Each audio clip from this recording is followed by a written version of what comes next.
দোয়া করতে জানা, এটার জন্য কোনো আপনার মাস্টার্স করতে হয় না। দোয়ার উপরে আপনাকে পিএইচডি করতে হবে না, খুব সিম্পল বিষয়, এখনই শিখে নেন। দোয়ার জন্য আদব হলো যে আপনি আল্লাহর কাছে দোয়া করতে গিয়ে প্রথমে আল্লাহর প্রশংসা করবেন। আল্লাহ, আপনার অনেক নিয়ামত আমি ভোগ করছি, আপনি আমাকে অনেক নিয়ামত দিয়েছেন। স্বীকৃতি দেওয়া যে আল্লাহ আমি সুস্থ, অনেকে সুস্থ না। আল্লাহ আমি পঙ্গু না, অনেকে পঙ্গু। আল্লাহ আমাকে আপনি কত কিছু দিয়েছেন যেটা অনেককে দেন নাই। আমার চোখ দুটো ভালো, আমার অনেক নিয়ামত আমি আপনার ভোগ করছি। আল্লাহ, আমি আপনার নিয়ামতের শুকরিয়া আদায় করছি, স্বীকৃতি দিচ্ছি, কৃতজ্ঞতা আদায় করছি। হে আল্লাহ, আপনার রাসূলের প্রতি আপনি রহমত নাজিল করেন। আপনি যদি লম্বা চড়া বিস্তারিত না বলতে পারেন, আপনি সূরা ফাতিহাটা পড়েন, আলহামদুলিল্লাহ রাব্বিল আল্লাহর প্রশংসা সেখানে হয়ে গেছে, আলহামদুলিল্লাহ রাব্বিল আলামিন পড়েন, দুরূদ শরীফ পড়েন, বাস। এরপরে আপনি এবার বলেন, আল্লাহ আপনি আমাকে মাফ করে দেন। আল্লাহ আমার বাবা চলে গেছেন, তাকে মাফ করে দেন। আল্লাহ আমার মা দুনিয়া থেকে চলে গেছেন, তাকে মাফ করে দেন। ভাইরা আমার, আসল কথা হলো আমরা সেই ব্যথাটাই অনুভব করি না। আপনার মৃত আত্মীয় স্বজনের জন্য যদি আপনার সেই ফিলিংস কাজ করতো, তো চোখের পানি ফেল ফেল ফেল করে আসতো। আপনি যদি আল্লাহর কাছে কোনো কিছু মায়ের পেজ দিয়া অর্থাৎ সুন্দর করে সাজায় গোছায় বলতে নাও পারেন, আপনি নিশ্চিত থাকেন শুধু চোখের পানিটা যদি আপনি ফেলেন, চোখের পানিও আসে না, শুধু কান্নার ভান করে আপনি যদি আল্লাহর দিকে হাত তুলে আপনি যদি সময় কাটান এবং কিছু বলার চেষ্টা করেন, আল্লাহ রাব্বুল আলামিন আপনার দিলের ভাষাও পড়তে পারেন। আল্লাহ তাআলা আলিমুম বিযাতিস সুদূর, তিনি বান্দার মনের খবর কি সেটাও জানেন। আল্লাহর কাছে গোপন বলতে কোনো কিছু। অতএব ভাইরা আমার, আমরা দোয়া করতে জানি না, এই অজুহাতে সারা জীবন দোয়া থেকে মাহরুম থাকা চলবে? আমরা কয়জন মানুষ আছি যে জীবনে 10টা মিনিট আল্লাহর কাছে দুহাত তুলে চোখের পানি চেয়েছি? আমাদের বলার অভ্যাসই নাই। বাংলাদেশের মানুষ দোয়া করতেই জানে না। আর আমরাও এক শ্রেণী হুজুর আছি, আপনাদেরকে দোয়া শিখাই না। কারণ যে কোন দোস্তর কথা শুনেছি, এক দোস্ত প্রতিদিন তার দোস্তরে মাছ খাওয়ায়। তো যে দোস্তরে মাছ খাওয়ায় সে দোস্ত বলে, দোস্ত প্রতিদিন তুমি মাছ খাওয়াও, এত কষ্ট করো, এত কষ্ট না করে কোত্থেকে মাছটা ধরে আনো, আমাকে দেখাই দিলে আমি তো নিজেই ধরে খাইতে পারি, তোমার কষ্ট করা লাগে না। দোস্ত বলে, না সেটা তো করা যাবে না, তোমাকে আমার পিস পিস ঘুরাইতে হবে। যদি তোমার দেখাই দেই তাহলে তো তুমি আর আমাকে কেয়ার করবে না, থোড়াই কেয়ার করবা। অনেক আলেম ওলামা আছেন যারা আলহামদুলিল্লাহ মানুষকে দোয়া শিখান, তাসবিহ শিখান, কিন্তু দুঃখজনক যে আমরা অনেকে আবার আছি যে আমাদের মুসল্লিদেরকে আমরা দোয়া শিখাতে পারি নাই। এটা আমাদের অপারগতা, আমরা স্বীকার করছি। আপনাদের শেখানো উচিত, আর আপনাদেরও শেখা উচিত। কতকাল আপনি হুজুর দিকে চায় থাকবেন? বাংলাদেশে মানুষকে দেখা যায় ঘর উদ্বোধন করবে, হুজুর লাগবে। গাড়ি কিনছে, নতুন ট্রাক, দোয়া করতে হুজুর লাগবে। ছেলের খাতনা করাইছে, হুজুর লাগবে। বাপ মারা গেছে, হুজুর লাগবে। প্রতিটা কাজে হুজুর। আমি একবার এক থানার ওসি সাহেবকে বললাম, উনি আমার অফিসে আসছিলেন, আমার থানার ওসি, কথাবার্তা হচ্ছিল। একটা পর্যায়ে কি একটা প্রসঙ্গে আসছে, আর বললাম যে ওসি সাহেব, একটা বাড়ি থেকে আপনাদের অসৎ অফিসাররা যারা টাকা খায়, কয়বার খাইতে পারে?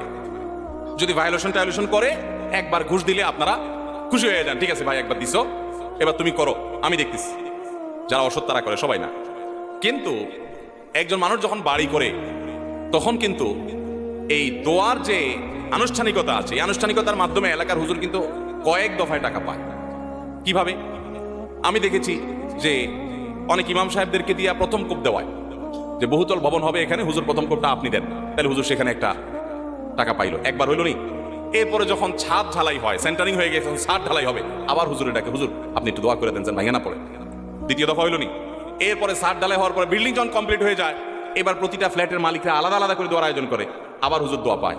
তো একটা বিল্ডিং এ যদি 10 জন মালিক থাকে, যার যার ফ্ল্যাটে উঠতে আবার 10 বার দোয়া পায়, তাহলে 10 জনের মাটির কোবে একবার 11 বার, ছাদে সেন্টারিং এর সময় একবার 12 বার, আর কমপ্লিট হওয়ার পর একবার 13 বার। এরকম 13 বার, 14 বার, 15 বার, 5 বার, 10 বার পর্যন্ত একজন হুজুর টাকা পায়। ওসি সাহেব আমার কথা শুনে ফেলফেল করে চাই।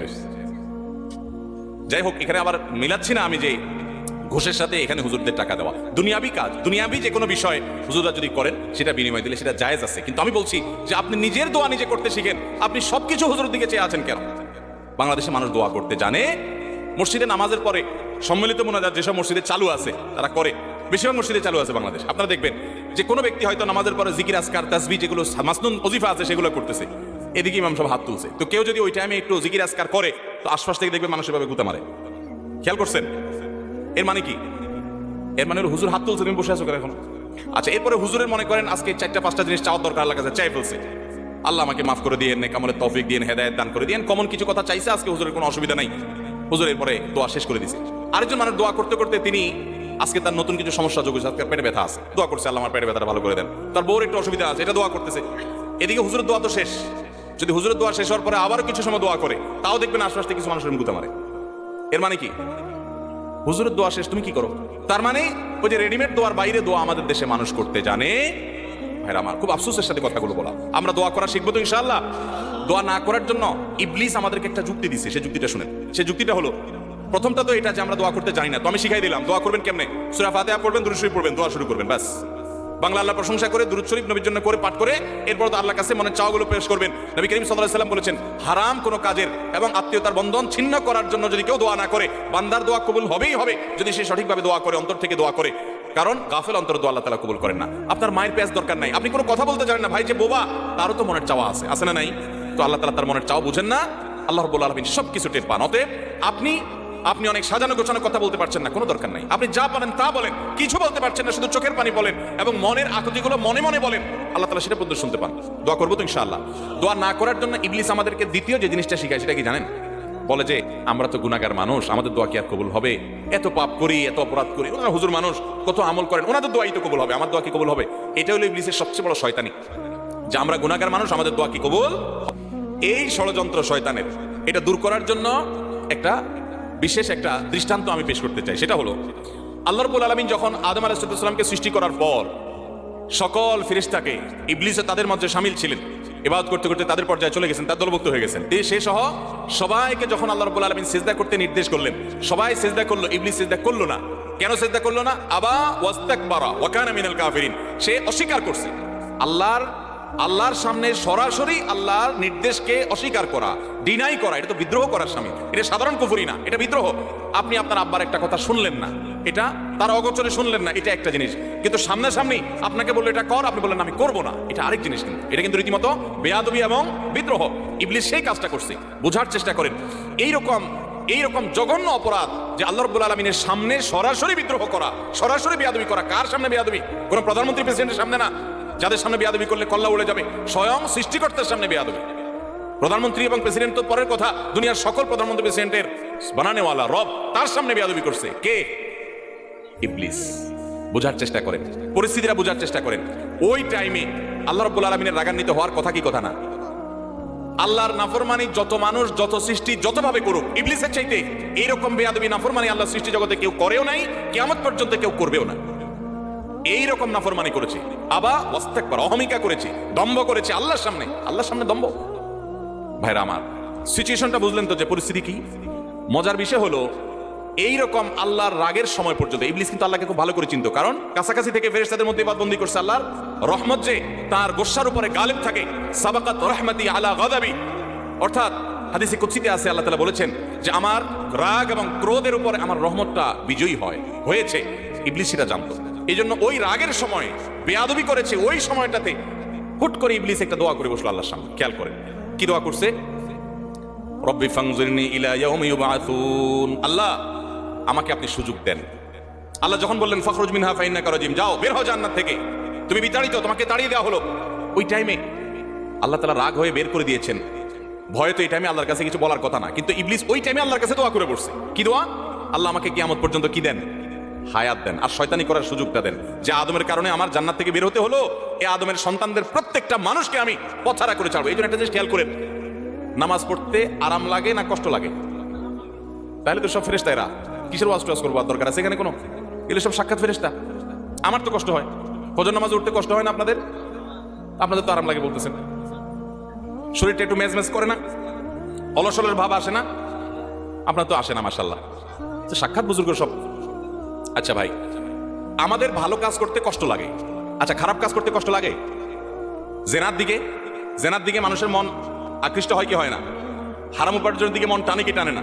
2 নম্বর কাজ দিকে মন টানে কি টানে না? কিন্তু ভালো কোনো কাজ দিকে তো মন টানে না। কাহিনী কি? এখানে কেউ একজন কাজ করছে, পেছনে নেপথ্যের মহা শত্রু আছে যে পেছন থেকে কাজ করছে, তার নাম কি? ইবলিস।